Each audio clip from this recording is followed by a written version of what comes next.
Una ang probinsya sa Siquijor sa tradisyonal nga pamaagi sa pagpanambal nga gi-practice sa ilang lugar. Karong bag-o may pasiugda ang gobyerno og extensive research kabahin niini. Ug unsa gayud ang anaan niini nganong epektibo man kining maong matang sa pagpanambal. Si Nico Sereno sa iyang RTV Presents.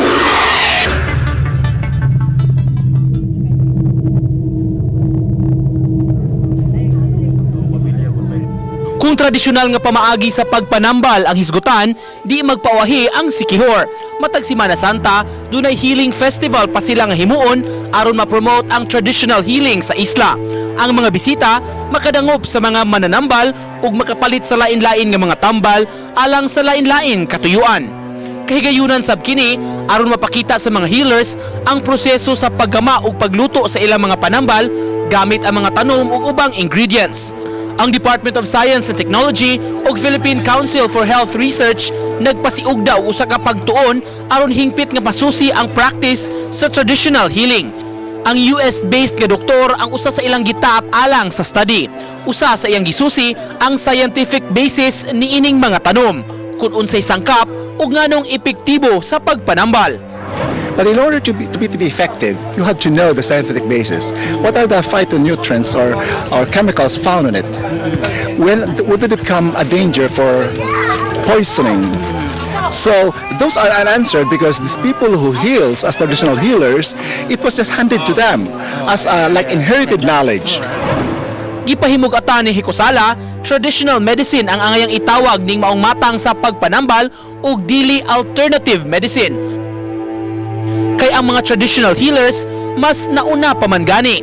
We're not really complementing medicine. We're the first, the traditional healing is ahead of the Western medicine. So it's a misnomer to call them complementary medicine because we're not complementing the Western practice. They are ahead by centuries. Western medicine follow them because our medication will derive from herbs and plants as well. Pipila ka tuig mula nat ang research study sa DOST. Phase 1 ini ang pagtuon sa mga healers ug mga sangkap sa pagpanambal nga anaa sa kabukiran. Phase 2 sa mga coastal areas ug musunod niini sa mga river systems. Kaabag sa pagtuon ang Siquijor State College. Document me sa tanan plants, minerals, everything gamit sa healers pagpanambal. So, mag-depend me sa healer. So, ma-identify me sa healers, i-validate na mo.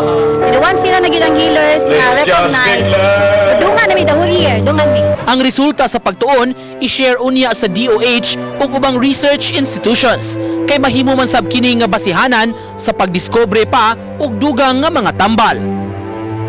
To further improve to the application of science and technology.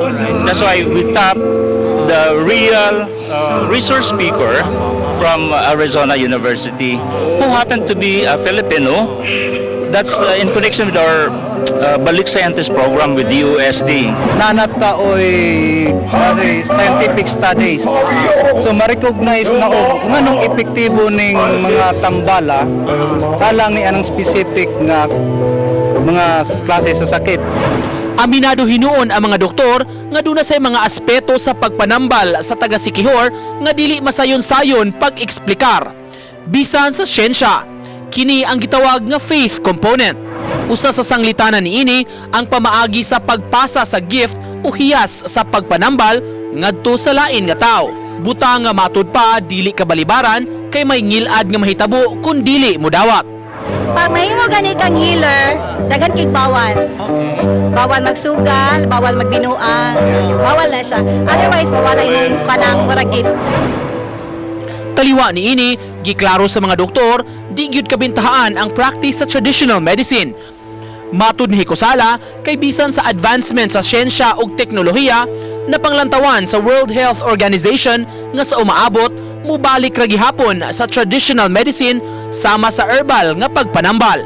The reason is because population is growing by billions, by trillions, and medicine becomes unaffordable for a lot of people. There's a lot of side effects. Uban ni Philip Patricio, ako si Nico Sereno ug kini ang akong short docu.